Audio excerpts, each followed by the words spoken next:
jelas nama awewe sering dilarang ku Kangjeng Nabi ngiringkeun janazah ka kubur. Tidinyalah akhir nama jadi sababaraha mazhab nurutkeun ceuk mazhab urang mah mazhab Syafi'i ulah awewe mah ulah ngiringkeun janazah ka kuburan ulah teteh makruh ge hampir makruh tahrim. Komun di zaman urang ayeuna mah lantaran boro-boro nu lain ustad-ustad nagalurak lirik bae. Atuh boro-boro Ustad Habib nagalurak lirik bae. Ategege ulah sakurang iri. Iya urang mah gua, ini kan mengantarkan terakhir bapak-bapak saya kok nggak boleh, situ yang nggak boleh. Mun orang dipasrahkan mau udah lu aja gua pada pulang dah lu nguburin dulu situ dah. Coba ge ka awewe udah situ lu yang macul lu yang duanya ge ceurik sorangan ge. Dititaulah mangamu ku urang teh mun urang baralik ditanyana bae nguburkeun ceurik sarewe emang senjata awewe itu adalah menangis. Senjata paling istimewa jitu jasa awewe mah. Geus beakeun bae ngomong aja bae nyung sebrek ceurik. Kebingungan Cek Habib ini bagaimana ini dirayu salah enggak dirayu salah saja senjata ampuhna ceurik eta. Ai lalaki mah senjata ampuhna teh ninggalkeun imah. Puh, wah sabodo. Eta beda, jadi beda senjata. Kayak geus tararis datang deui lalaki mah kadinya tuh ngaranna ge buaya darat.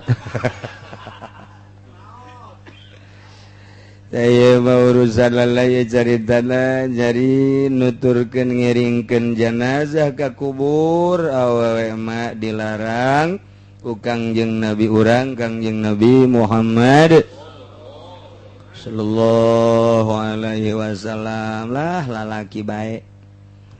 Al-qaulur rajih bin nisbat li hadha zaman alladhi kathura fihi al-fasad.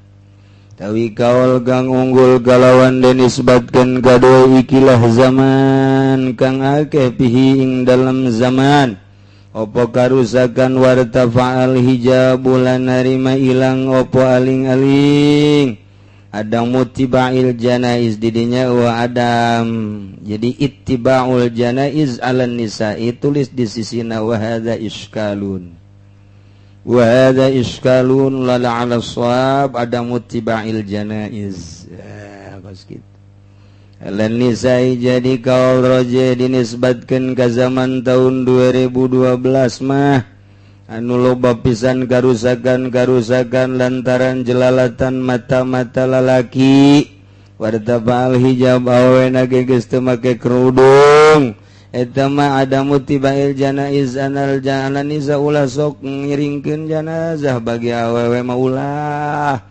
antaran ke batur nguburkeun nya nama bobogohan kan eta penghinaan terhadap mayit minimal mata main mata tring treng nah eta kan lantaran mata ge bicara lain sungut bae akhi cek tukang syair dulur gaula anal jufun sanyana talakop mata teh tatahaddasu eta ngomong sabenerna mah lirikan pertama tring lirikan kedua tring lirikan katilu nyung seb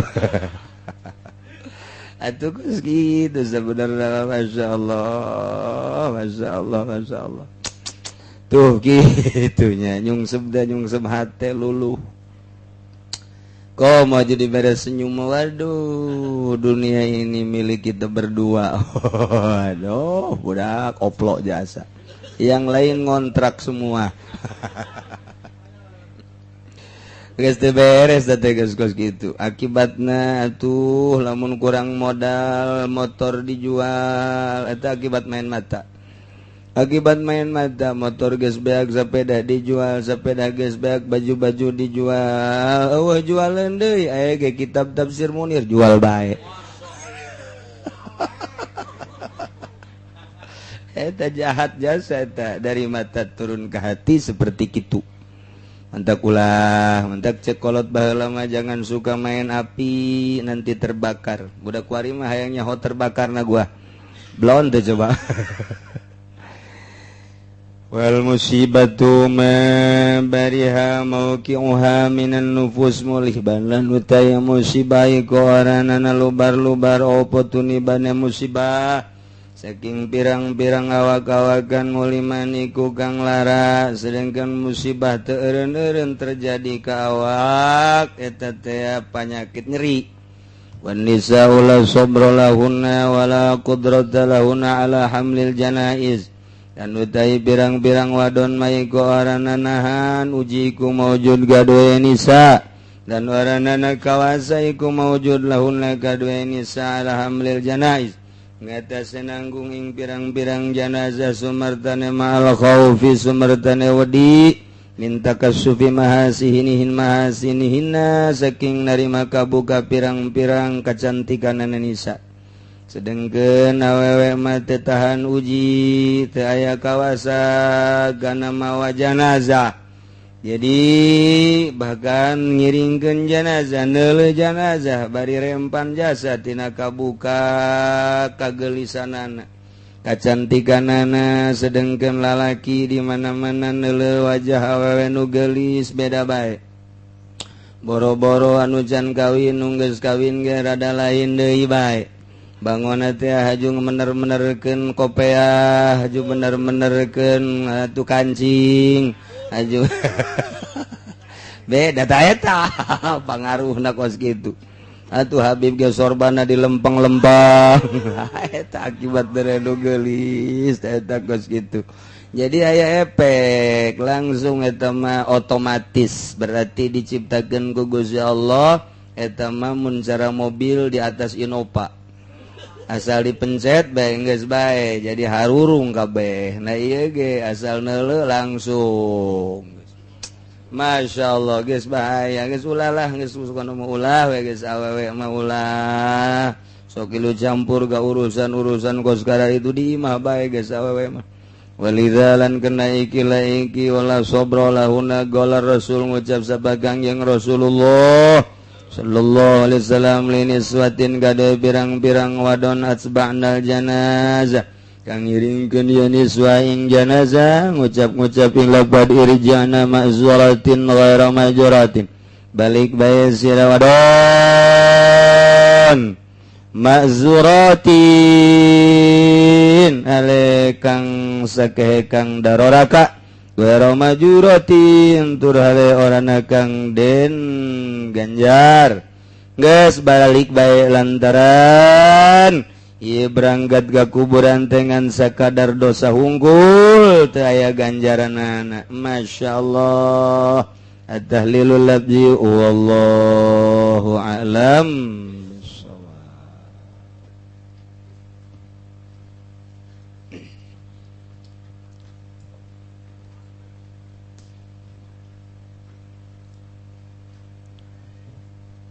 A'udzu billahi minasy syaithanir rajim. Bismillahirrahmanirrahim. Wa minhum aniku tetap setengah saking ashabul ahwal may yabqa fil hal teu wong kang tetep maning dalam hal ba'da tamakkunihi fis suhud dalam sausana kong yang maning dalam suhud fayakunu kutuban fil ahwal maka ana yaman iku dadi kutubing dalam pirang-pirang hal kama tegeddama kaya barang kang wis narima dingin yama anil bistami saking Abu Yazid al-Bistami ila anna sahibal maqam mu'ahalun lil iqtida'i wal ihtida angin satu huda sahibal maqam iku kang den ahli akan gadwe den anutilan nuduhaken wa ihlafi sahibil ahwal galawan perbedane kang anduweni pirang-pirang hal fala yuqtada bihi fi halis sakari maka ora den anu tiapa bihi kalawan sahibil ahwal ing dalam tingkah mabok sahibil ahwal wa qala mayan jahu ala yadaihi lan stitik sapa wong kang mayedahakeun yaman ing atase tangane man atawa ing atase gagawasan man li su'bati tarbiyatihi karena ngel atawa ese narbiyah siman kahali abisyatai kahali abisyata il khumar kaya tingkah ki abisyata al khumar faqad hukiya maka teman-teman dan caritakeun apa satuhuna ya ki abisyata kana iku ana ya abisyata iku yu'allikul murida rasahu asfala ngagantungaken ya abisyata ing murida ing sirah murid ingkang asor warijlahi lan ing sikil rene ya murid fauqa ing dalam dukur wayuqadun naral wayukidu lan ngurubakan ya abisyata ing geni tahtahu ing dalam asar-asar ing murid fa awalus sayr ilmun magawate awale lumakum maring Allah iku ilmu suma amalun gari-gari amal suma halun gari-gari hal wa huwa zauku dan utawi hal taiku nyicipi manisa ibadah wa suma surbu gari-gari ngumbe suma sakaru gari-gari mabok sumal magamu gari-gari maqam wa huwa sahwu lan utawi ya magam iku asahwu sahwu iku asahwu sahwu tere anggeus ye kitab teh asal geus datang ka hal bae ge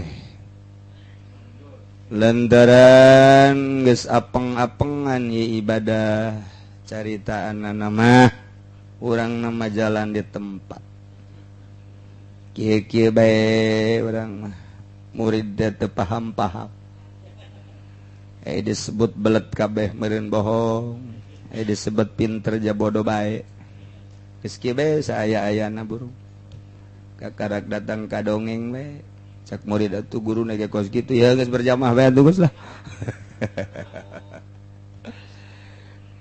ese lamun urang nyuritakeun bangsa jelema geus laluhur teu kaharti kunu bodoh moal atuh kajen ku kumaha ge ngan ditinggali efek jeung reaksi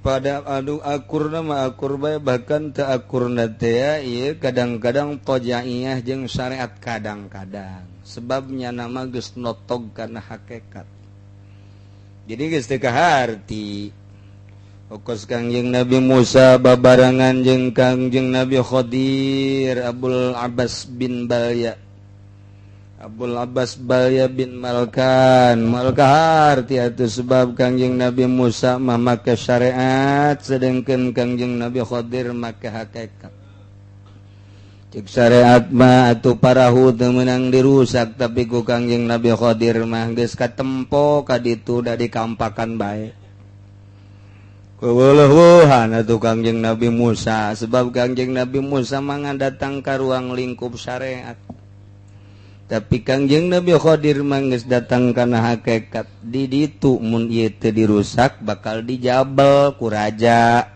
yang nyalametkeun ieu pemilik parahu kudu dibolongan sebab setiap parahu anu luis parahu anu cager parahu nu mulus bakal dijabel ku raja nah jang ngarunyaan kan pemilik parahu dijabel supaya ulah dijabel di bolongan bae pante kaharti ku Kangjeng Nabi Musa ngarunyaan ka pemilik kudu di bolongan teu akur jeung syariat cek Kangjeng Nabi Musa ai karunya mah ulah dirusak ta eta mah pemikiran syariat datang ka dinya bae tapi Kangjeng Nabi Khadir mah lain datang ka dinya tuh deuleu di ujung tah kos kitu teh tah hese teh tah nyaritakeun kos kitu mah eta teh geus datang ka hakikat Kangjeng Nabi Khadir alaihis mal kaharti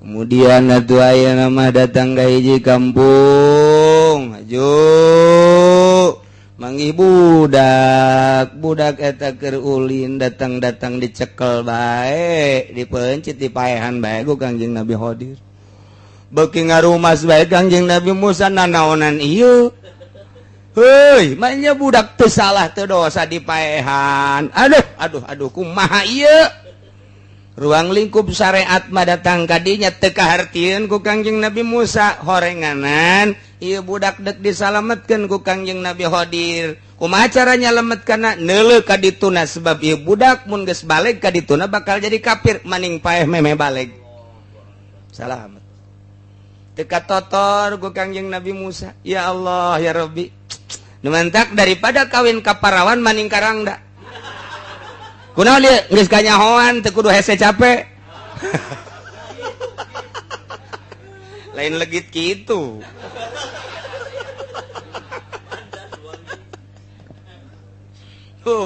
jadi geus katebak bae ti heula geus katebak nah naon dia katebak bae lantaran geus dibere neuleuh ku Gusti Allah kana hakikatna mun neuleuh hiji perkara teh cek oh ya geus teu kahartieun ku jelema eta Gus Dur lalakonna loba nu teu kaharti ku urang kabeh ge salila hirupna barang geus maot pan ku urang geus dibahas tanda manusia diangkat jadi wali dijugjug ku jelema kubureunana wa yuzaru di ziarahan kuari ribuan puluhan ribu jelema nu zarah ka Gus Dur teu diasingkeun deui tanda eta adalah jelema nu dicintai ku Gusti Allah keur hirupna atuh kabeh ge boro-boro pamarentah kiaina sorangan du buta dituturkeun kabeh kalar itu bae ku sabab lawan ruang lingkup urang teu nu salah kabeh ge kiai teu percaya ka Gus Dur kana kaistimewaanna pantes lantaran kakarak datang ka dinya ruang lingkupna kiai anu percaya langsung ka Gus Dur pantes lantaran geus leuwih luhur meureun ruang lingkupna eueuh nu salah janu salamat tukang beca sakitu bahaya eta mah tuh bebeja deuk narik didorong-dorong sakit masyaallah karim ya Allah ya mal kaharti kaayaan dahaga jeung lapar luar biasa datang ka hiji kampung kunaon atuh datang-datang eta kitu pager teh langsung nu dengdek teh dilempengkeun bae ku Kangjeng Nabi Khidir ditoel ku Kangjeng Nabi Musa mun urang menta buruhan atuh ulah main lempeng-lempengkeun bae maning sakalian digulingkeun ku urang ai urang teh dibayar pan urang kaayaan dahaga kaayaan lapar mun urang atuh ayeuna pasini heula teu kahartieun ku Kangjeng Nabi Musa mah malah ditegeran ku Kangjeng Nabi Khidir ternyata di handapeun pager eta adalah aya benda anu mun digulingkeun bakal kanyahoan benda tersebut sedangkeun eta adalah milik yatim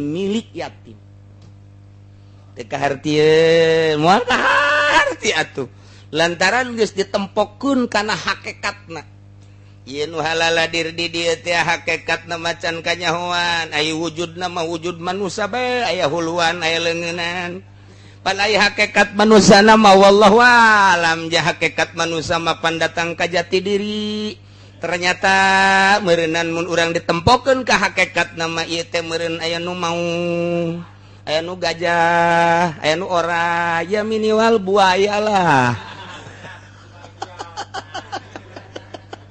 bo kumbung-bungna buaya sebagian jeung anu nyaho nya napang buayana Gusti Allah teu urang teh jauh kana hakikat lamun mama obar di Garut sasalaman bae ngalamat terus ka jelema ketika salat teh teu wudu deui pan ditoel ku muridna mama kulan pan teu wudu deui pan tadi sasalaman jeung saha ai tadi ngabring sasalaman janu katilai ku kula monyet kabeh dia ai jeung monyet papan sasalaman teu batal atuh teu bae nya nama salat bae geus dideuleukeun hakikatna eta teh monyet bae kabeh urang lamun dideuleukeun ka hakikatna manusia nu wujud bentukna mamah manusia padahal hakikatna wallahu a'lam meureun urang ge inggis mung kaluar meureun hayang di jero kamar bae ko mau panganten mah batu moal daekeun kaluar can anggeus hanca aduh Gusti Allah ieu gaji kawalian teh hese boro-boro ngalaksanakeunana metakeun macana ge hese urang mun nyaritakeun hikam hese jasa menerapkeun supaya kaharti kana jajantung ge hese lantaran tama lain caritaan mubtada khobar, lain caritaan bilagah musnad jeung musnad ilaih, lain caritaan mantek qodiyah kuliah jeung juz'iyah, tapi caritaan rasa nuangkeun rasa syekh atau ilah, rasa tauhidna teh dituangkeun dibentukeun jadi hikam. Kuari ku urang dicaritakeun ku urang nu can boga rasa deuk kumaha nambungna. Ndek kumaha nyambungna lamun jelema nyaritakeun baso sedengkeun can nyorang ngadahar baso ndek kumaha nyaritakeunana. Okos aya kiai walimatu saparnya nana encan ka Mekah titah nyaritakeun urusan ka Mekah.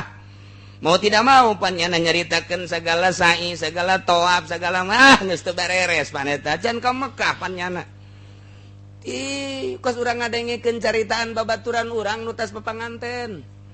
Baturang teh atas papanganten bebeja anu haju kurang diceritakan dia tuh moal akur sebab itu mah perasaan ari ieu mah dongeng atuh moal bisa lajen tingku kumaha ge moal akur bae geus tah nyaritakeun rasa moal aya anggeus-anggeusna urang boga rasa bogoh ka hiji awewe sok geura tulis make surat ujianana 5 example moal bisa moal anggeus nyaritakeun cinta doang ge jeung nyana waduh moal ka sumur-sumur pareum dicaritakeun atuh jelema nganjang ka imah bebenena ceuk bae naon bae ge naon ku hanteu diomongkeun neng ai tangkal rambutan nu di dieu teh mah geus dituar teh mah geus lila ai tunggulna aya keneh geus beak atuh harita waktu dituar teh sirungan dieu teh henteu cek cenah teh.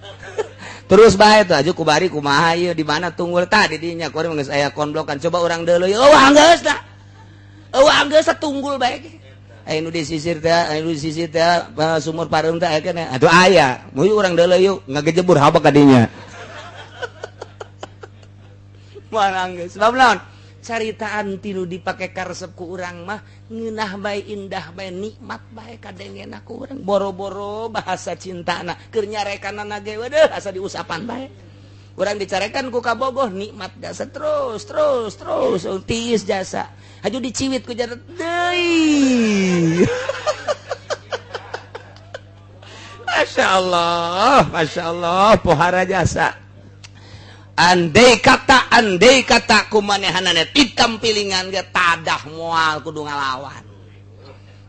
ngalawan bahkan nyana bebeja ka babaturan atuh aing beureum ditampiling ku bebena bangga jasa tolong teh coba eta ji atuh moal anggeus urang nganekeun jelema nu keur bobogohan maning diranteh abak ka ditu nah ieu ge sarua cinta ka Gusti Allah moal anggeus-anggeus sejuta rasa aya di dinya kabeh.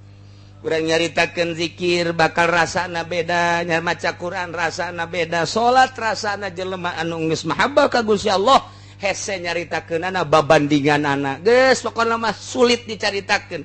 Salat eta lain sakadar engkugan ruku jeung sujud tapi kapanggih jeung Gusti Allah, kapanggih jeung afalna, kapanggih jeung sifatna, kapanggih jeung sagala rupa. Nu mantek keur salat eta senyum sorangan.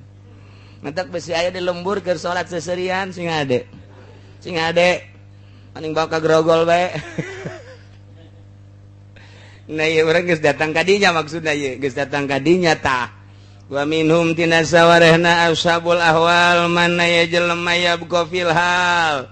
Nu tetep dina hal ba'da tamakkuni fi suhud sabada nyana kongang dina suhud tetep dina hal bae.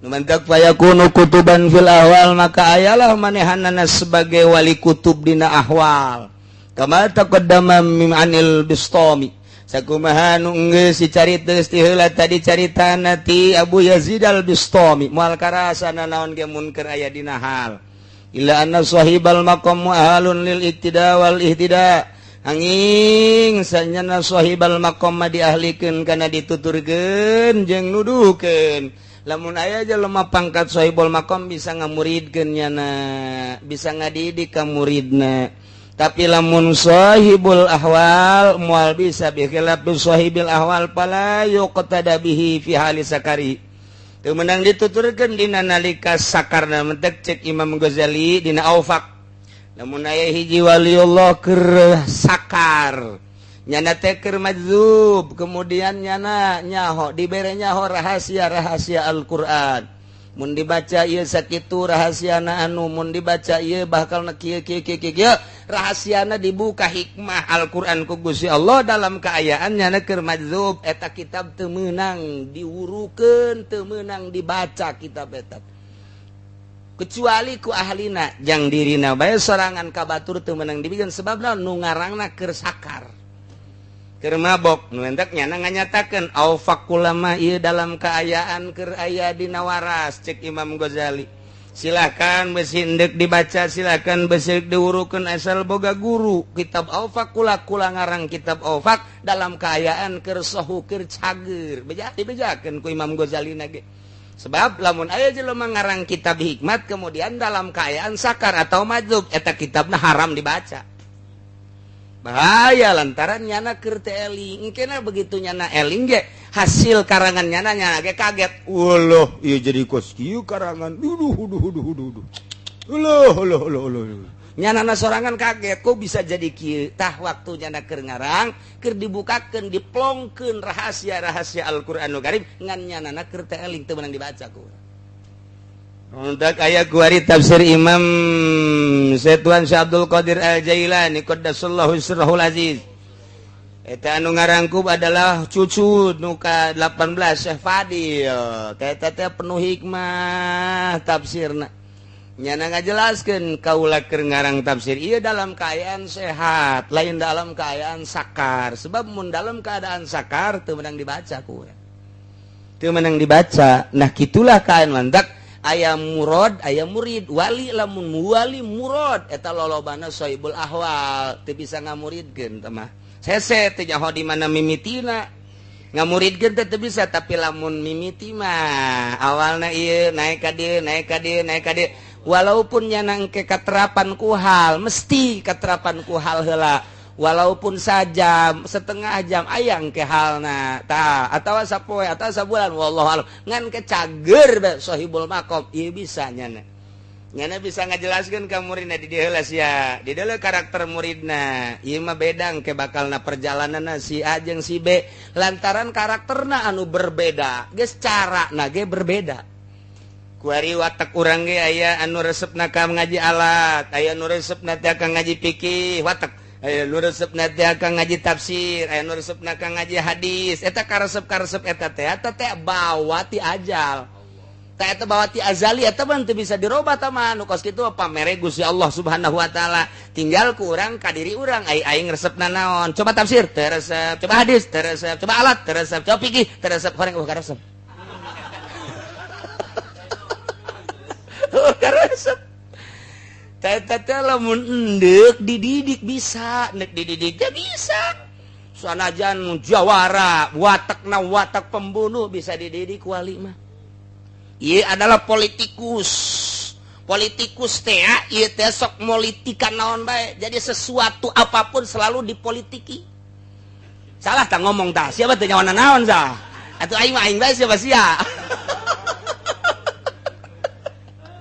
itu mun kadenge kuali politik kok dipolitiki atuh geus kumaha aing bae lah pokona mah masyaallah tak eta teh bisa ditaklukeun lantaran boga alat wali teh nu geus diangkat jadi khalifah boga alat jang naklukeunana mentek cara naklukeunana beda ieu resep ka ngaji Quran ku cara maca Quran ieu resepna kana wiridan cara wirid ieu resepna teh ieu mah ku maca sholawat ieu resepna teh aya zikir mah tetep enggak dibere zikir mah ngan watak-watakna teh ieu dituduhkeun kuari resepna ka musik dibere musik ulah kaget dina ilmu kewalian mah ieu mah pada urang na mah keur caritanya ulah dibejakeun ka batur ulah engke main musik kabehan nah mantap hese nyaritakeun ilmu kawalian hese nama tuh moal karti atuh moal karti ya jurumiah gecan becus tu jurumiah gecan becus ke ilmu kawalian emang keur carita ieu jelema sia resepna kana naon maca Quran teu maca kitab teu sholawat teu resep sia naon atuh ka resep kula mah lamun musik resep oh meuli sia resep gitar apa resep organ dua nana dua beli jualan habak sia organ iya nu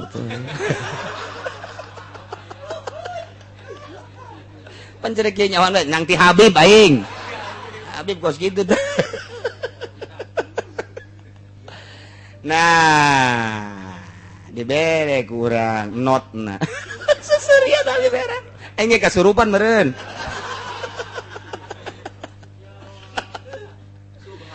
Jatilok biasa nama Habib. Nah iya dibere teh. Tapi lain jang hiburan. Ingat, awas. Dek di mana? Dek dibilukeun ka Gusti Allah. Lantaran make Quran teu aya watak Quran. Make sholawat teu aya watak baca sholawat. Maca kitab Fathul Muin puyang nu aya. Maca Bukhari, waunangan ka Haji Bukhari. Hese ieu, wah ieu musik. Guru wali mah kos kitu. Ayo musik sia. Musik. Naon sih anu nyanyi nu bisa? Nah, di balik kerudung.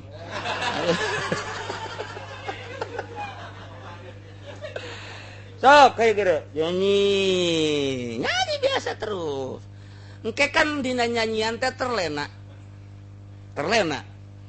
Aya ngeunaheun. Nyana teh poho ka sagala rupa, nu mantap kata joget ajug acungan ge eta poho kana naon, bener kan? Bener kan? Sia osokan.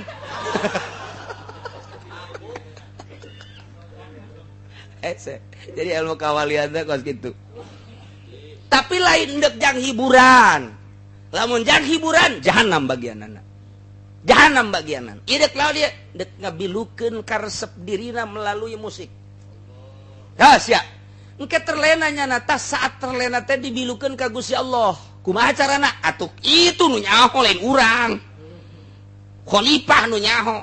Mun keur nge gitar. Di mana sih mimitina ya? Di A. Emang aya kitu A.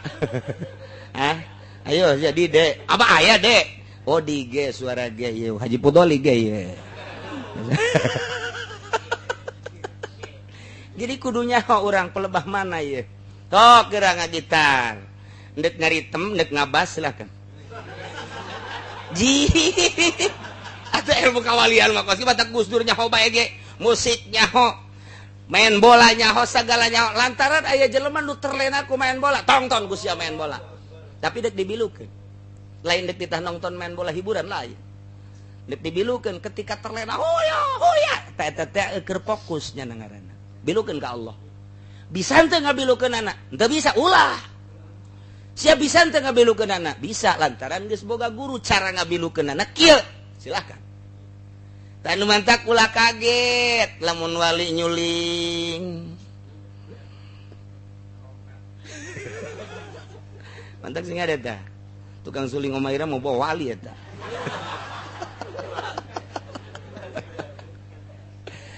Ngacak seperti ngacak ilmu kewalian ieu deuk carita naon kitu nurunkeun. Jadi di dalam urat jaka bage bisa jadi wali.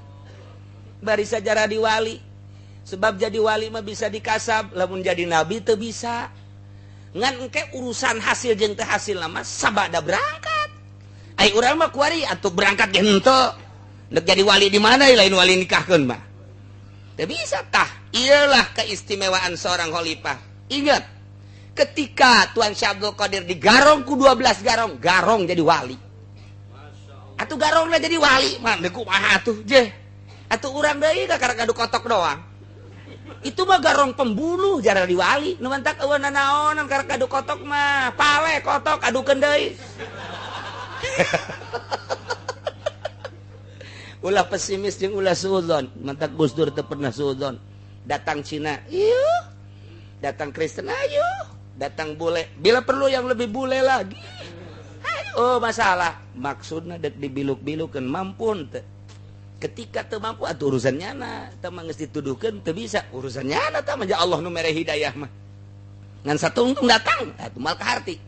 Nu mantak datang ka jelema luhur mah macem-macem, anu rapih pakaianana awewe datang. Anu kurang rapih datang, anu make rok mini datang, anu susuna mentol datang. Aduh, Cak Habib ini dia. Atuh lamun haju ngolembar, Cak Allah kakaraknya dicoba kuno kos kitu saya geus ngolembar. Dicarekan ku Gusti Allah. Ai urang meresepna kanu kituna sih lain dek tutulungna. Ai wali mah dek nulungan ieu teh gerak Allah datang ka dieu makhluk Allah datang ka aing makhluk Allah ngagerakeun Allah lamun haju aing resep aing dikutuk ku Gusti Allah geus ulah paling tanyakeun nomor HP-na bae sing hade lamun jelema geus asa didelekeun ku Gusti Allah nu datang bakalna berbagai-bagai bermacam-macam bila perlu nu make sempak kan asa ulah asa saha bae geus maksudna atuh aya sesama deres bae gitu geus baal kaharti loba lah kiai nu ngomong lah cenah bata mah datang na ge nu raradutan bae deuk kumaha ibadahna ulang urusan batur sia bae datang ka mana geulana riweuh amat tuh ngariweuhan batur buat ting batur mah trekel juragag ulah sok ngariweuhan batur engke ulah suuzon nyana bae geus datang ka mana heulanan nyana geus datang ka mana mun magahan datang ka mana mun zikir datang ka mana mun muraqabah datang ka mana ulah sok tetang mun kos kara itu ge cenah eta mah hayuh bae di hareupan ji atuh indah deuleu susu lamun urang aja ngolembar bahaya Allah sing hade pan sia teh keur didalekeun pugu gerak sia geuna ngagerakeun Allah dicoba ku Allah tak nu rapi dicoba nu setengah rapi dicoba anu kadeuleu sagala rupana mun urang teger cak Allah ya anta habibi ya Muhammad ya habibi ya tugimin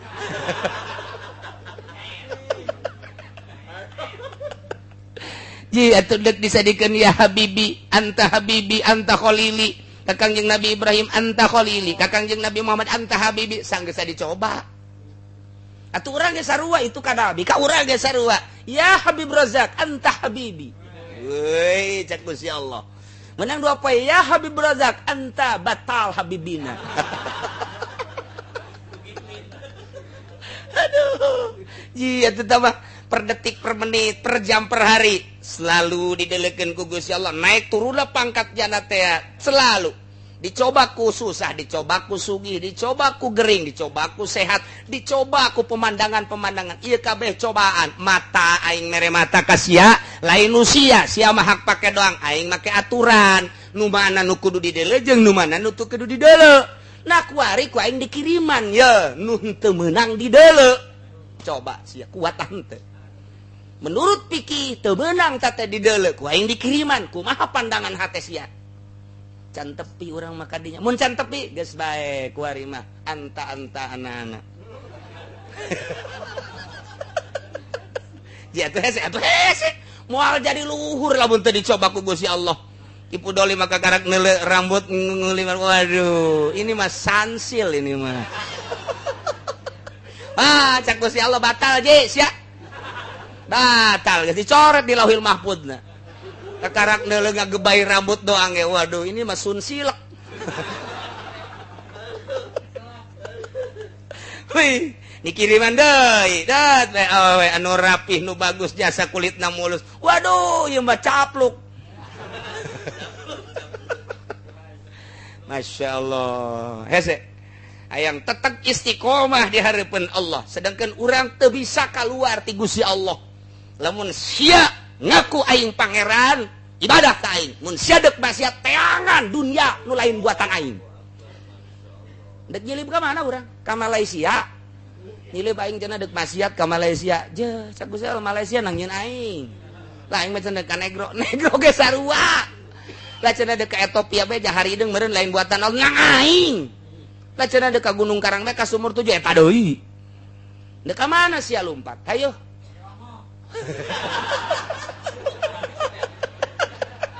ji teh agan dunia nu lain nang nyeun aing sia deuk maksiat mah nah jadi kesimpulanana guru mursyid teh bisa ngamursyidkeun bisa nurunkeun lamun bener-bener geus mursyid tanpa pilih bulu jatamuna ge teu pilih bulu satungtung aya nu hayang diurus dididik berbagai kalangan jeung lapisan manusia eta deui kakarak jadi bupati Harun Ar-Rasyid maraja bisa ditundukkeun ku saku Abu Nawas eta jadi wali teh sabab Abu Nawas je eta Abu Nawas teh apan ngampakan di luhur istana joger be macul di luhur istana cak menteri teh tuan raja kulan itu aya anu macul di luhur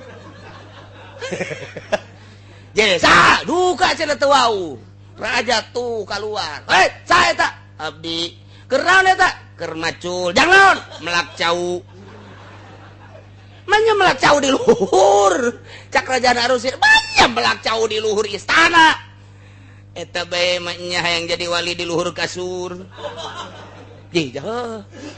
eta teh tuan raja keur mikiran we aing ge hayang jadi wali ya saing ge hayang jadi sebab Harun Ar-Rasyid bae jelema pinter nu mantak dibere siloka aing hayang jadi wali ulah cicing di istana moal bisa kecuali geus jadi wali geus jana eta silokana nah macul di luhur istana kotrek dek melak cau kula di dieu manya melak cau di luhur manya hayang jadi wali di spring bed teu bisa atuh kakara turun kakara pas ini non kula bisa teu dididik sanu teu bisa cek Abu Nawas boro-boro jelema kotok gak bisa jadi wali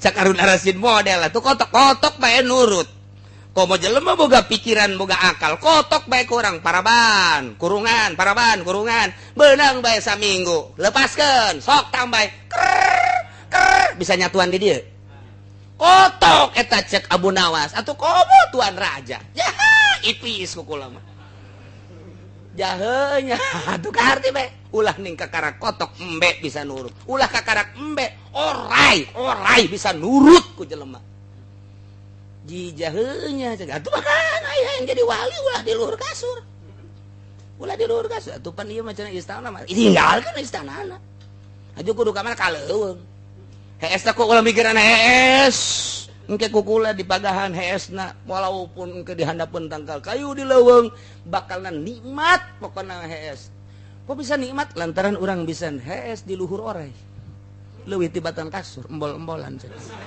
atau kayak di dahar, masalah cek ada di lahar. Asal di jero beteungna orang bisa zikir. Bener gitu cek Raja Harun Ar-Rasyid. Geus kula ndek tinggalkeun ke kerajaan. Tuh, ramun Raja Harun Ar-Rasyid bae raja bisa jadi wali atuh komo urang. Cenah ieu geus geridit piceun habek beulem. Masyaallah, nah ieu lah moal kaharti. Moal kaharti didikan entak dididikna jelema aya anu lempang maneh. Yang mana lempang? Ulah mawa duit, ulah make sendal lempang. Ti dieu ka Jawa Timur, ti Jawa Timur balik deui ka dieu. Nu dimaksud naon? Eta teh aya nafsuan di dinya nu moal leungit lamun teu lempang. Sia mah tah, empang bae tah kedukan ku sia empang kedukan tah. Kedukan ka asal dikeduk, urukeun deui. Kedukan, keduk deui. Urug deui, keduk deui. Pan ieu ku eta mah lain empang-empang teh nafsu sia nu endek dileungitkeun. Ta eta teh teu nyaho urang mah hiwal ti khalifah anu nyaho. Masyaallah. Sia pan eureun nyulingna, suling ayo. Suling deui sia nyuling deui, nyuling. Ayo deui terus. Deui ulah eureun-eureun. Ulah eureun ayo terus nyuling datang ka terlena. Datang ke pasrah ngadaengkeun suara suling teh terlena teu inget ka dunia teu inget ka akhirat teu inget ngan saukur suara suling doang anu kunyana direka-reka make not anu sesuai jeung aturanana nyana terlena poho ketika poho eta lah diintip ku guru khalifah tak ku guru mursyid adat bilukeun ka Gusti Allah gitu lamun keur ngagitar bisa teu pada zikir teu bisa haram ngazit sebagai ta'alatul lahwi ketika orang ngagitar ingat ke Allah la ilaha illallah kontreng tapi lain ukuran syariat jeung teu salilana ketika geus teng ka Gusti Allah dipikeun teh alatul lahwi mah ieu mah ngan ngabilukeun doang nu nyaho hanya jelema nu geus diangkat ku Gusti Allah. Cenah kok kitu ngadidikna Kangjeng Nabi Musa jeung Kangjeng Nabi Khadir ge teu kaharti. Kos kitulah ilmu kawalian. Nu mentek lamun encan aya guruna anu bener-bener diangkat jadi khalifah, ulah ngaguru torekat mah. Ulah ngaguru bantut. Bantut dina torekat mah neraka, bantut dina swarga paling gede hitut. Lamun urang meulem huy, bantut paling dut. Lamun endog terab. Endog bantut atuh terab. tapi torekat bantut bahaya. Lawan rasa jadi wali na aya engke ka jelema mambung sasalaman asal luhur bae tuju kanana geus kitu bae padahal boro-boro jadi wali nyana teh atah bantut ngaranna. Kayak kanyahoanana reaksina naon di masyarakat cinta henteu malah benci jelema teh beda kajen teuing salah kadeleuna tapi nyana deukeut ka Allah malah wani nyalahkeun sebab lawan di jerona pasti bener. Tapi urang kuari nun can deket ke Allah boro-boro salah bener ge geus disalahkeun bae boro-boro ku batur pamajikan menyalahkeun urang ribut jeung pamajikan datang ka balik janda ka ditu kunaon pamajikan manyun bae boro-boro ku batur ku pamajikan ge geus disalah-salahkeun bae masyaallah orang aing nu kos kitu cek kabeh berojak teu mah kitu bae teh mah geus pokona mah nah iyalah keur carita bihilafi sahibil ahwal pala yuktada bihi fi hali sakarihi wa galla mayan yaw saeutik pisan jelema anu bisa nyalametkeun atas di kudirina lantaran li suubati tarbiyatihi hese narbiyahna sahibil ahwal teu bisa narbiyah sebabnya teu nyahoeun di mana mimitina sakumaha tingkah Abu Syatta al-Khumar wallahu alam. Gaduh putra diantarana ialah Qabil sareng Habil. Kangjeng Nabi Adam seluruhna gaduh putrana adalah tis'atun wa salasuna 39. Boga anakna 39 Kangjeng Nabi Adam. Dunia sakil legana dieusian ku 39. Sedangkan ablag-ablagan sepi meureun dunia eta. Kakarak Kangjeng Nabi Adam, Siti Hawa, haju anaka. Ngan ari Qabil mah, Qabil eta cak sariwayat mah lahirna di sorga, ari Habil mah lahirna di dunia di dieu di bumi. Cak sariwayat Qabil mah Qabil eta kelahiran sorganya nama tah Qabil ari Habil mah kelahiran bumi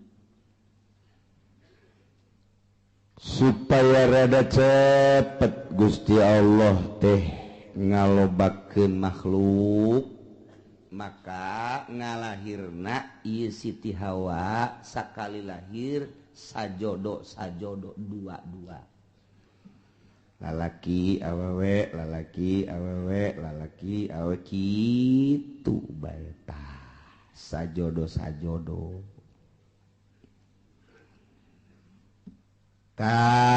kabeneran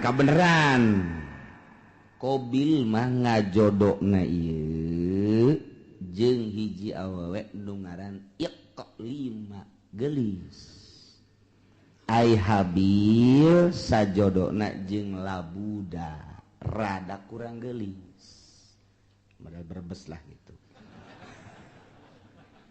rada kurang gelis sedangkan instruksi ti Gusti Allah kawin teh silang disilang kawina lamun tadi Qabil ngadulurna ieu adalah jeung Iklimah tah si Iklimah anak kudu kawina jeung Habil anu tadi kaluarna ngajodona teh jeung Labuda tah Labuda kawina teh jeung Qabil jadi disilang-silang anu pertama lalaki awewe nu kadua lalaki awewe tah lalaki nu kadua kawin ka awewe nu pertama lalaki nu pertama kawin ka awewe nu kadua kitu bae tah silang ulah dikawin kuno babarengan jeung ngalahirna harita jadi teu meunang bareng jeung kembaranana etalah hukum di zaman Kangjeng Nabi Adam alaihis kawin dipersilakeun geus aya instruksi kawin cuman instruksi hukumna kudu disilang teu meunang jeung kembaranana eta hukum mulai tadi dijata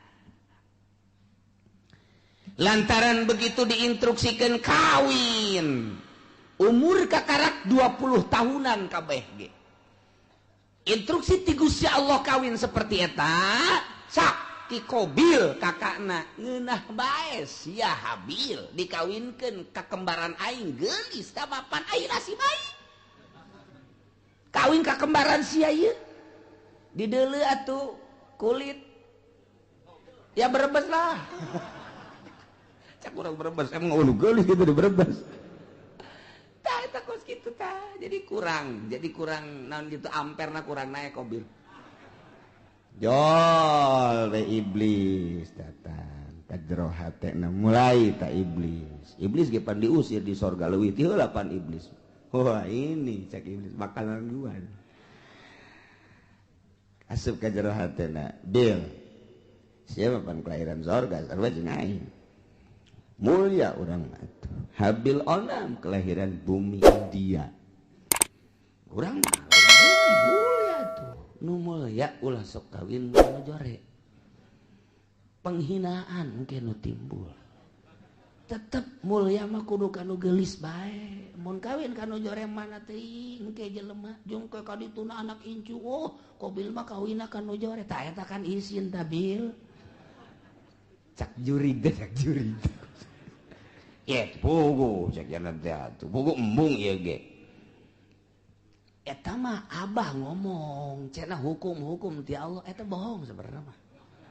Eta bohong eta eueuh ti dituna eta mah kabisa abah bae abah teh deudeuheun ka Ki Habil ka adisian nu mentek dikawinkeun kudu ka kembaran sia nu geulis ai sia nu kakakna nu kelahiran di ditu kudu kawin ka adina Habil eta teh lain ti Gusti Allah kajen kumaha ge bibisaanan bapa sia Adam ngaranna instruksi ka ditu demo apa ka ditu kamari kan demo ka Jakarta demo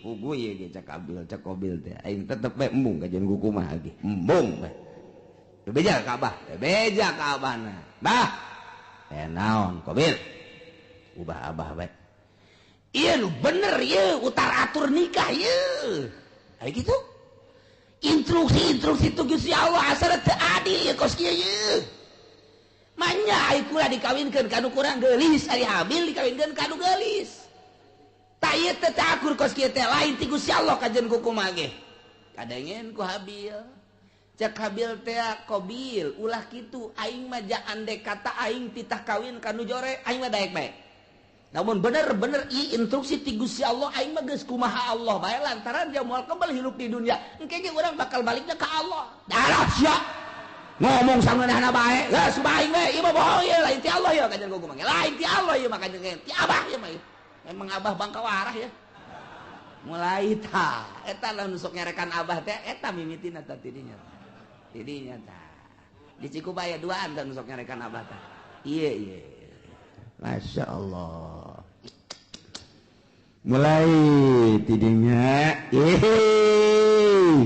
cak Kangjeng Nabi Adam ita amarallahu Allah marintah ayyuzawija Qabila labuda ukhtabil wa yuzawija Habil yaqlima tak eta teh instruksi ti Gusti Allah cak Kangjeng Nabi Adam anjeun Qabil kudu kawin kala budak dulur Habil kudu kawin ka dulur itu Qabil ngaran iklim instruksi Allah teh bisa cak Qabil kajian kumaha kula mah embung kajian kumaha tetep kula mah sakali embung sebab ieu kula mah teu percaya bahwa ieu teh hukum ti Gusti Allah teu percaya mulai kakarak aya sakituan ge hukum Allah geus ditentang.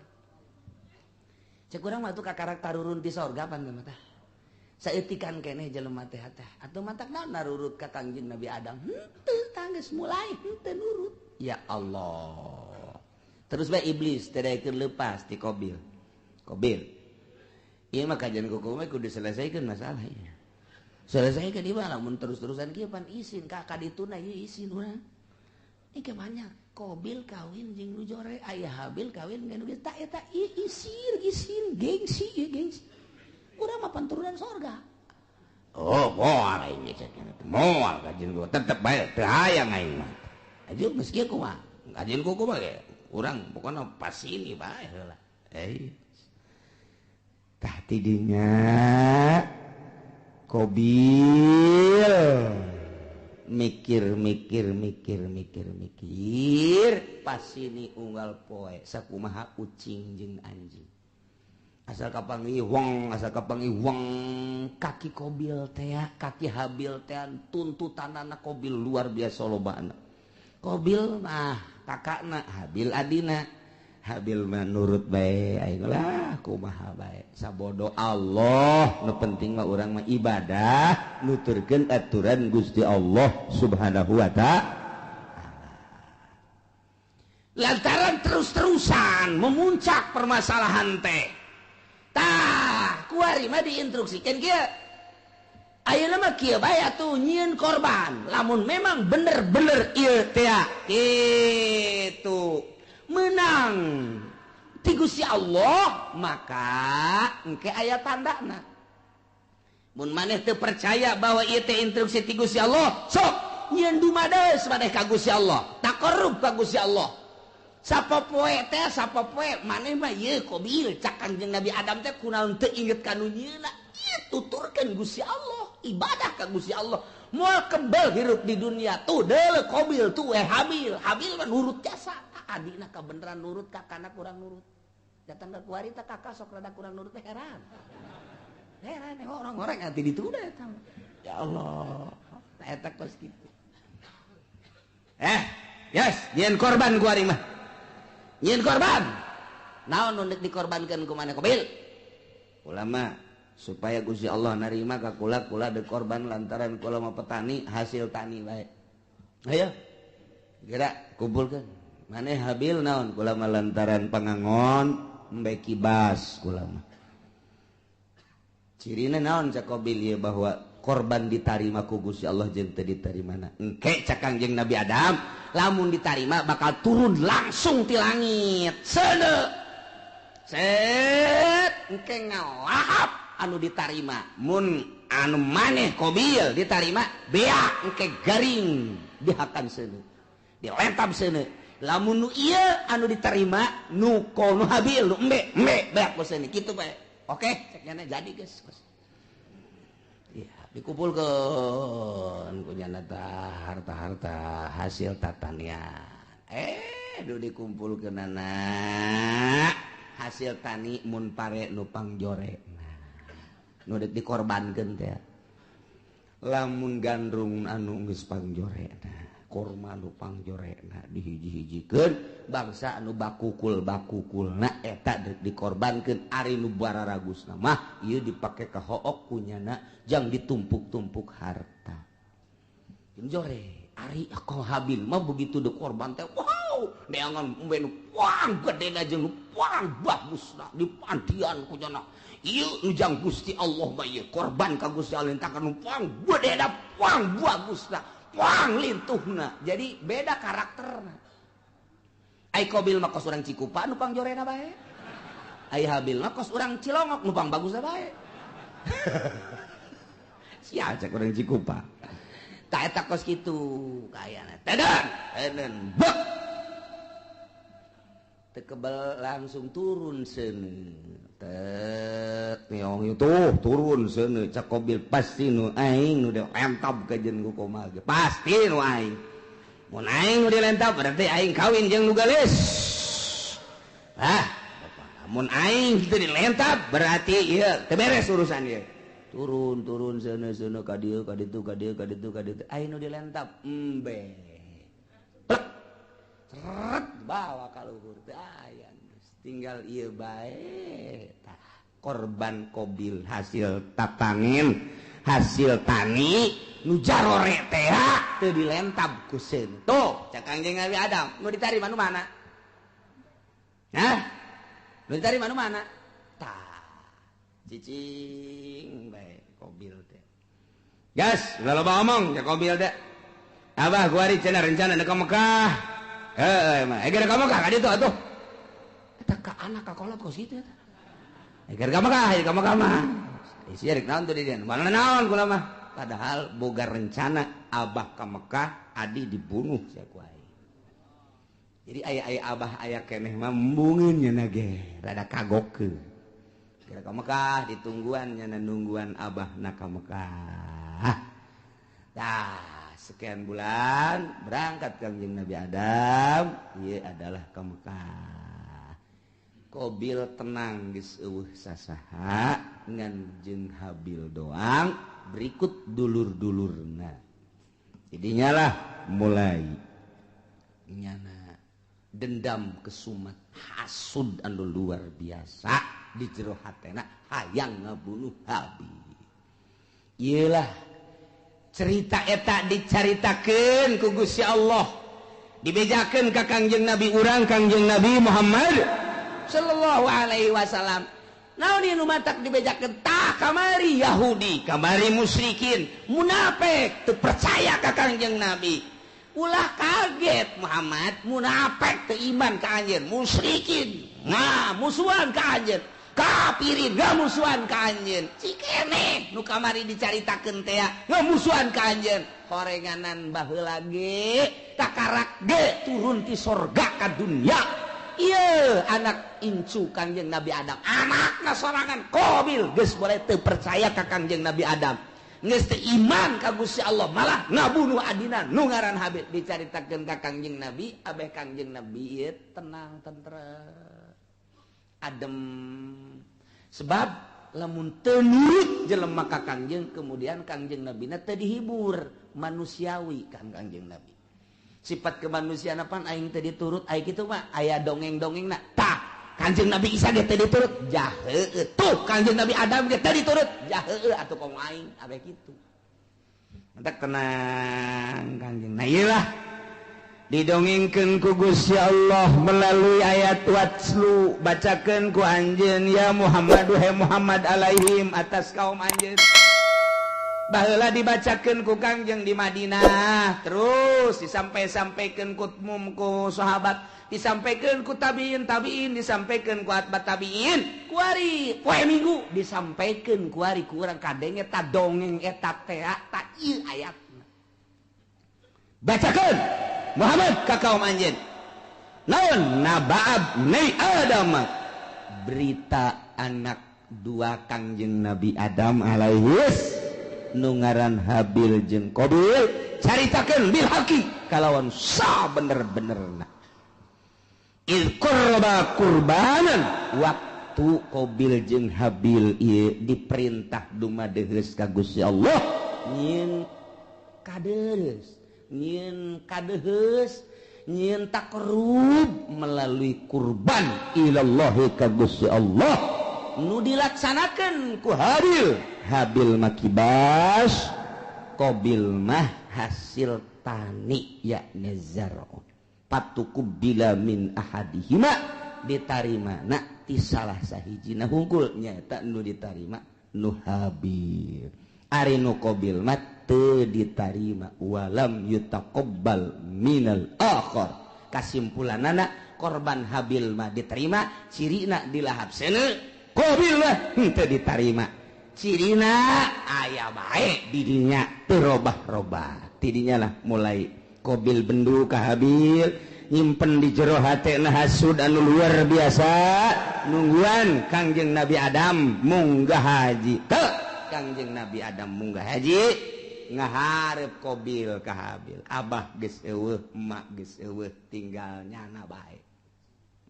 Habil aya naon ka dieu?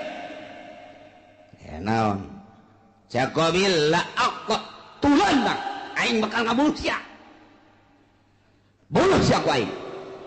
Cak Habil qala 5 kok main bunuh-bunuh bae emang aya naon? Bagaimana mana kurban mana mah ditarima kurban aing henteu ge atuh teh urusan Gusti Allah tah mah. Cak Habil teh innama yataqabbalullahu minal muttaqin, nu ditarima teh jelema anu sieun ka Gusti Allah, mukmin, muttaqin, ditarima, ieu teh ditarima teh mah tuh urusanna kurang takwa berarti teh mah ulah ngabunuh ulah ka Gusti Allah kan teu bisa. Gara-gara sia aing bogoh mah. Buluh sia ku aing. Geus bebeneran ditutur-tutur bae, geus diagag-agag bae, geus dikieu-kieu bae. Leungeun. Cak Habil cak adenaka dengan bahasa anu lemah lembut. Ka la imbasatta iyadaka ma la imbasatta ilayya iyadaka li taqatulani ma ana bibasiti yadiya ilaik li aqatulak. Bahasa lagi daheun Habil Kak dek ngabunuh bae kuramah ieu azan sararieun jasa ka Gusti Allah lain basata yakin pasti nyata lamun kakak ngagerakeun leungeun kakak manjangkeun leungeun kakak ngulurkeun leungeun kakak dek nampiling ka kula kakak dek nyabok ka kula kakak dek kabunuh ka kula ma ana bibasiti ya dia ilaik kuring memual kudu males uluran tangan kula memual nyabok ka kakak kula memual ngabunuh di eueuh saeutik terbersit di jero hate hayang ngabunuh eueuh saeutik hayang males kakak ngabunuh kula mah dek cicing bae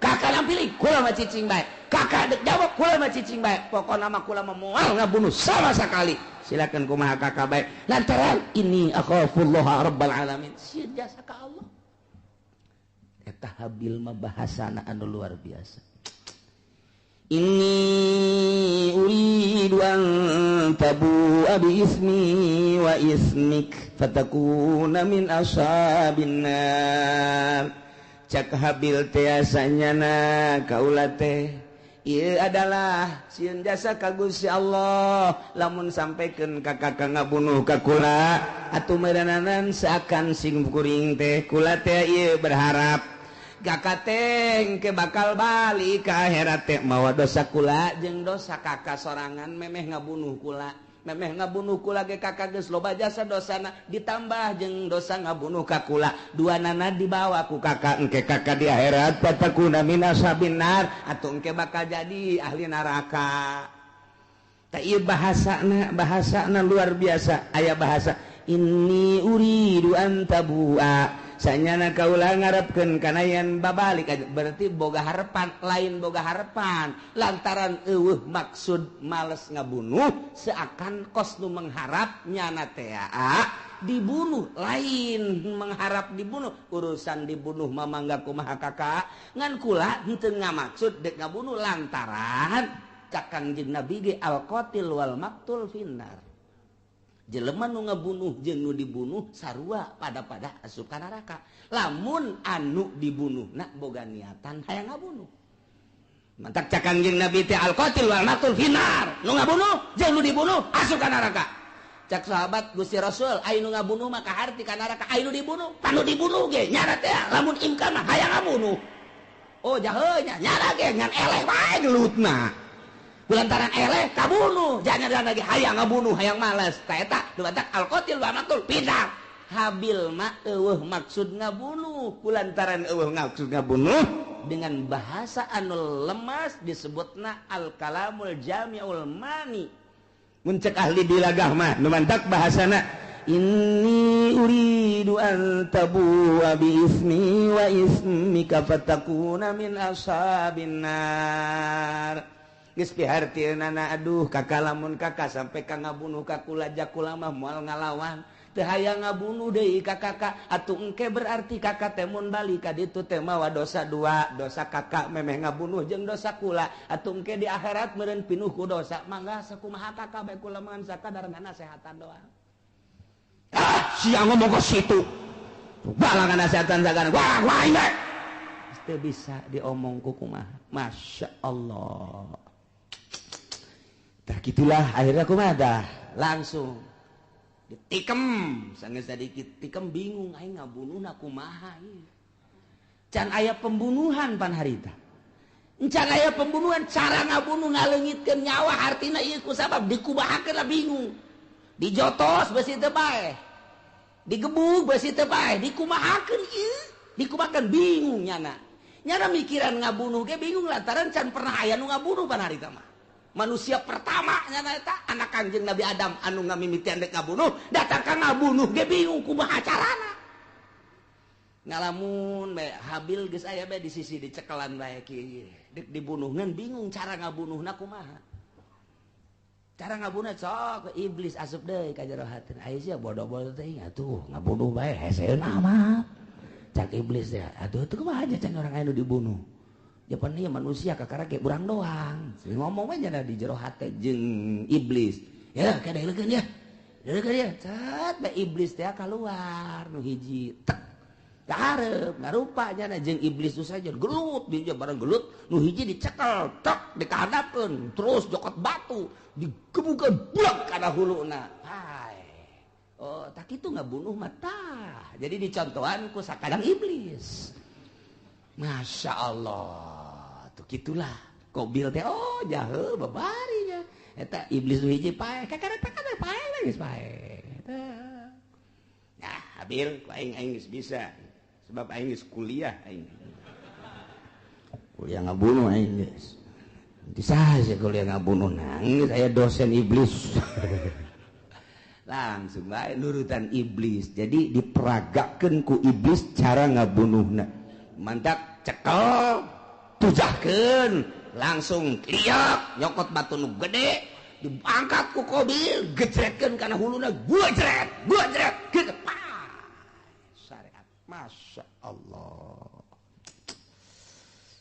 gitulah bakal jadi ahli neraka wa zalika jazaa'uz zalimin nyana jadi ahli neraka babalas jelema nu zalimah tidinya lantaran keheul jeung keukeuh bae hayang ngabunuh fatawaat maka ngagoda zayanat ngahiasi lahu ka Qabil nafsahu kana nafsu naqatlahi kana ngabunuh dulurna nu ngaran Habil diperagakeun ku iblis faqatalahu maka dibunuhlah ku Qabil Habil dengan cara diperagakeun kos sakumaha iblis fa asbaha minal khasirin barang geus pae ngalangsa lantaran iblis kalaluar tina hatena ditinggalkeun kabur malah kadenge kaburna ge hayu sia cilaka Qabil cak iblis kan cilaka sia Qabil cak iblis aing geus teu tanggung jawab aing ge ieu doraka setik di sorga turun ke handap baheula kalantaran teu percaya ke Adam aing dilaknat ku Gusti Allah sia ku ari termasuk laknateun Allah aing teu tanggung jawab kumaha sia bae Qabil ceurik di dinya kadung ditangkep ku nyana aduh hadi can nyana ditangkep ku nyana masyaallah ieu aya ku kieu-kieu teuing ditangkep ku nyana bari ceurik nyaah jeung deudeuh diciuman geus pae kakak kudu kumaha ieu teh kudu kumaha jelema geus Kangjeng Nabi Adam Siti Hawa ka Mekah adi-adina jararo tinggalnya na doang duaan ditangkep kunyana geus dibunuh mah lantaran iblis tak kalaluar mana teuing luar biasa sedihna Qabil harita neuk minta tulung ka mana ngan sakikituna jelema dibabawa kunyana dipapanggul kunyana ku deudeuh jeung nyaah